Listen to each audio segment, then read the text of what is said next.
welcome back to VLSI for All. Today we have Karthik with us, who has done his master's from Arizona State University, and currently he is placed at Intel as a graduate technical intern. So over to you, Karthik. How are you doing today? Yeah, I'm doing good. Yeah. So for beginners, let's start with your introduction to our audience. You can Okay. talk about your college life. How was your experience? Did you have any work experience before coming for masters? And a general brief about yourself. Okay. So yeah. So I'm from Tamil Nadu, Coimbatore. So I did my bachelor's in Coimbatore Institute of Technology. I did my bachelor's in electronics and communication engineering. So after that, I worked for 3.5 years in Solton Technologies. And later I decided to pursue masters and I came to Arizona State University and I'm doing my master's in mixed signal circuit design. Yeah. So I'm doing my third semester currently and I got placed in Intel as an intern. Great, great. We will be coming back to know more about your internship and getting hired as a technical intern. But before that, can you just Okay. let us know, like, why did you choose EE? Like, your branch is electrical and electronics engineering, right? No communication Yeah, part. electrical and communication engineering, electronics and communication engineering. Okay. So yeah, so basically I was working as post silicon validation automation engineer. So yes, from the start I was working in semiconductor field, like so I thought of pursuing my master's in same domain, and I thought why not design side, so I just moved to design. Like here, were you doing a core VLSI job, like design or No, verification? no, it's not a core again. So my work was mostly on the post silicon side. So once the IC is manufactured, so we need to do all the verifications on the protocol aspects and other things are there, right? So I was working on that. So basically you validate the protocol that's being used in the IC and yeah, you just test if that's working properly or not. So basically we design frameworks to do that. Got it. And Yep. like later, why did you decided to like go for masters? Again, a follow-up, like why abroad and not in India? Okay, so I was working in Solton Technologies for 3.5 years. Like I had diverse experience in working in different domains. So after like 3.5 years, I thought, okay, my doing masters was there in my plan from the beginning of my bachelor's. So yeah, I thought gaining some experience, that too in the same semiconductor field, gave me some courage to actually go for a master's. So that's the reason. Yeah. And do you think like for this specific specialization, doing masters abroad, like country like USA, is better than doing like appearing for GATE and doing from IITs of India? Okay, so the thing is like, so I didn't explore much on the options that are available in India. So um, for VLSI for electrical engineering, I thought like doing masters abroad will be the best way to gain more exposure. I'm not saying it's not good in India. I didn't explore more, so I thought why not do it in US. US is more famous for these kinds of opportunities, like where you have a lot of semiconductor industries and like so this is the hub for all the design related stuff. So you have all the companies here. So what the opportunities that are there in India is not as big as the market is not big as the US market. So yeah, that's why I decided to go Right, for right, right. US. Like yeah. I think that was a wise decision. Yeah. But let's talk about your profile. Like Hmm. before applying to the university, what was your profile like? Like your GRE score? Did you appear for GRE, TOEFL, Yeah, so I GPA? took GRE and I got around 309. Hmm. TOEFL it's 100, I guess. So yeah, in GRE I scored like 163 in quant and like the rest of the marks in verbal. So Yeah, and of course you would be having a rigid profile because if you have 3 years of work yeah, so experience at yeah, Soliton exactly, Technology. That's great. exactly. Yep. Yeah. And can you just let us know which universities you were looking and what were your admits? Okay, so I was looking like I applied for only 6 universities. Like I did not like how people used to do, like they apply for 10 to 12 universities, and like I don't want to like waste money. Anyways, I'm gonna choose only one out of the 12. So I thought reduce my number of choices, and I decided to apply for 6 universities. One is like ASU, University of Texas at Dallas, North Carolina State University, UT Austin, Texas A&M. Yeah, that's pretty much. Yeah, and one is Cincinnati, I guess. Yeah, Okay. Cincinnati is because I applied through IDP and they had some dealing with Cincinnati Yeah, means University, fee so they waiver, asked me. application fee waiver. Yeah, yeah. So Mm-hmm. I applied for it and I got admit from Cincinnati, ASU, UT Dallas, NCSU. Yep. Mm-hmm. I got rejected from UT Austin and Texas A&M. Okay, so like you got from Yep. NCSU. So like why did you decided to choose ASU? Yeah, so NCSU is more famous for its like architectural stuff. Say if you wanna go pursue your like career in RTL and like if you wanna do verification stuff, Mm. yeah, basically you prefer NCSU. But when you want to do some physical design like layout and other stuff, I think Arizona State University has some edge over NCSU. Mm. And also the analog part in NCSU is bit heavy and like it's good for your future. So and also I thought going in mixed signal domain, ASU had some advantage over NCSU. So I thought just go with ASU. And also financial concerns were also another reason. Yeah, NCSU is a kind of expensive Yeah, compared to a little ASU. bit expensive than like not too expensive, but expensive than ASU. So Okay, so talking about expenses, like what is your estimated whole like expense would be for 2 years of masters, including cost of attendance? okay, so when you talk about electrical engineering, that too VLSI, so you have a lot of 4 credit courses in if you are doing in Arizona State University. So minimum you will take 11 credits per semester. So probably each semester will cost around $17,500. So yeah, just multiply it by 3, so it will come around like 50 to 53.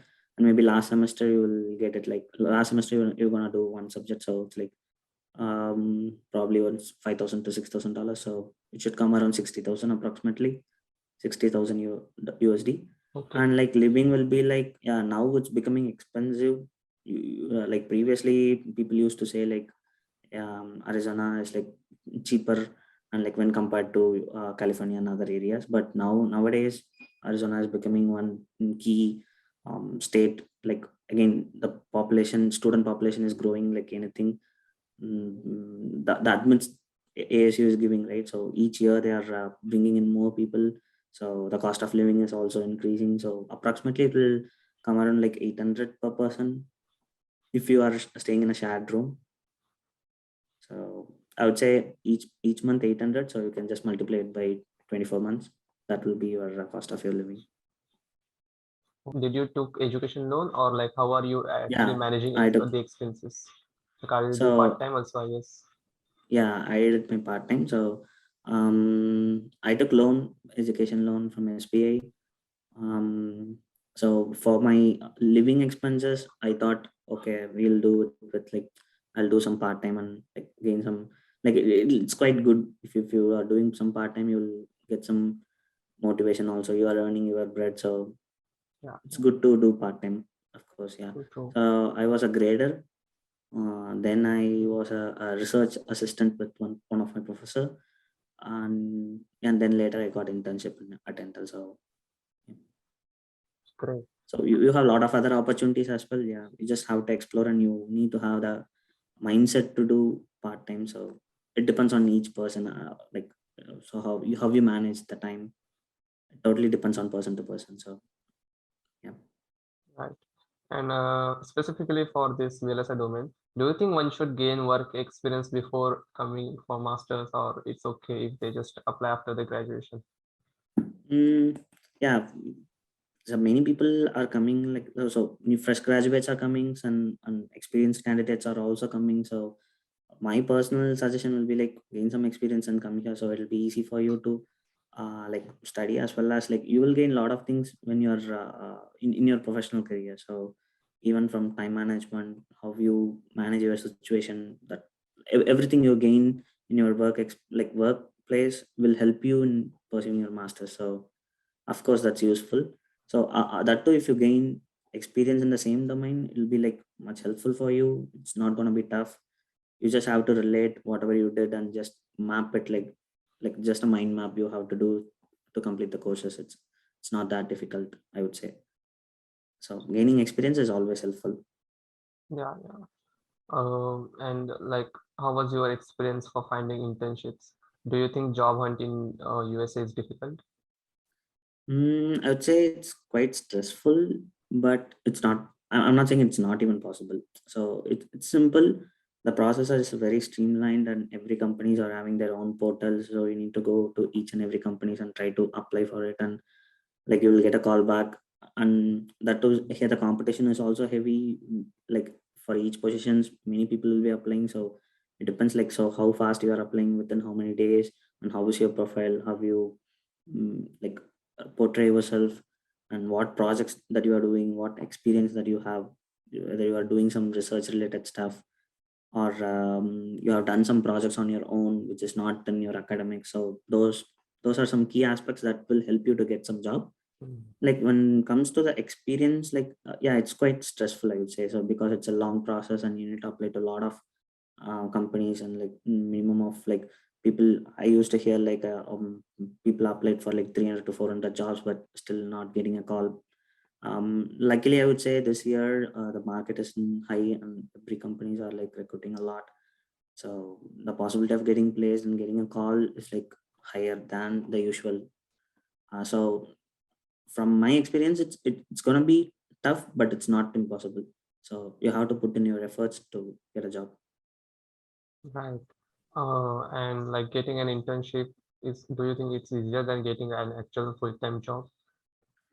Um, um, Frankly speaking, I didn't get any full time, so I didn't apply for any. So um, Okay. Mm-hmm. yeah, so I don't have any clear distinguishing factors to say which one is better and which one is easier. So yeah, from my opinion, getting an internship is easy if you follow the basics, like you work on your stuff's basics, all the fundamentals of the VLSI, and go for an interview.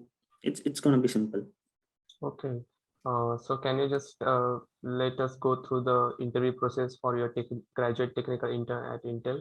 Like Okay. starting from like, did you appear like, mostly India has this aptitude and written test. Like, is it the Yeah. same over there? And what were how was your like technical interview rounds and everything about that? Okay. So when it comes to the interview, so it's for internship, it depends on each company. So each companies will have their own process of recruiting people, interns. When you say about Intel, again, it depends on teams as well. So how each teams are hiring, and some team might require a lot of like so the work will be really tougher, and it will be like you need some more like basic knowledge, and like you need some skill to survive in that role. So those kind of roles will the interview will take place like 2 to 3 rounds maybe. Yeah, but like generally for an internship role, maybe most of the teams will have 1 or 2 interviews, like one with the hiring manager and one with your senior people in the team. So basic they'll be asking, going over all the projects that you did in your academics and your past experience, and all the basics of VLSI. So basics of VLSI in the sense, so what role you are applying. If it's a physical design, just go like all the basics of physical design. So what you do in place and route, what you do in synthesis, what you do in what is basic setup time, hold time, and all other related concepts, like how you optimize power, area, timing. So all these basic concepts they'll be going over. Like so if they want more expertise people for that role, they might go in deep on few aspects. Like say if the team is like low power team, they might ask you more questions related to how you optimize power and what are the technologies, like what are the options there in each um, like say APR or synthesis, wherever. So yeah, it depends. Again, it's not like you can't generalize, like saying these are the rounds that will be. You can't simply say that. But the thing is, like I have heard people saying like, so now you asked me a question like, so how the aptitude rounds will be, Mm. but I did not see any aptitude rounds here for electrical engineers, that too for specifically VLSI. So yeah. Yeah, great. So like for you, like how many companies did you apply and you got the call from how many companies? Mm, so I would say like no, I applied for like I applied specifically like for 10 to 12 companies, and like I applied for more than like 50 to 60 applications to get my first call. And yeah, luckily first call converted into an internship. So Oh, great. Nice. Okay, so Karthik, we would be heading towards the end of this special episode. And okay. before that, is there anything that you want to share with your viewers? Any general advice? So if you're planning to do masters, just like what I would say is that yeah, come here, just experience everything. It's not like you have to focus on your studies, like enjoy as well as you work parallelly on your academics. So both are needed, because I see a lot of people struggling to enjoy their life. They just focus on academics, and they're just wasting their life, I would say. So like both are needed, like so just plan yourself accordingly. It's not tougher and all, so have a positive mindset that you can come here and you can survive. And if you have a lot of contacts, it'll be always helpful, so you can easily find jobs, because contacts will help you to find more jobs. Like say if my team is hiring someone, maybe if you are my friend, and I might ask you to apply. So always having more contacts is always useful. So be active more on LinkedIn. um, get in connection with a lot of people, and like also follow a lot of companies and see how each companies are like doing, what stuffs they are doing, and which technology are you really passionate about. So basic thing is like, so people here are like, so what to choose, whether to, you have a lot of different options, right? Whether to go into a physical design or whether to go into an RTL design verification. So which one? So it's about each Hmm. person's perspective, right? So they have to decide before starting their masters, I would say.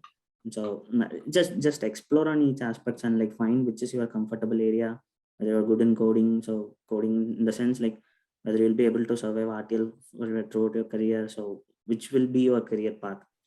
So just focus on that and apply to the universities that has a specific set of courses. Like say, one example would be like if you want to focus more mainly on RTL related stuff, you need more compact related options, right? So you need more compact related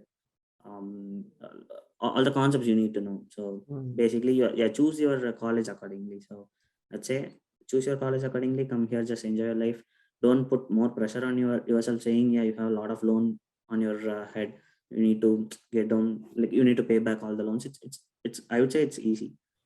So just focus on all these things, enjoy, and also you'll automatically shine in your life. So yeah, it's pretty simple. Yeah, that was an incredible tips, Karthik, and I'm sure that it is going to help a lot of audience who is planning to do the same or is Okay. in between the process to get an internship or a call. So this is Okay. going to motivate them. Um, uh, Apart from this, I thank you for being present on this particular session, and all the best for your career ahead.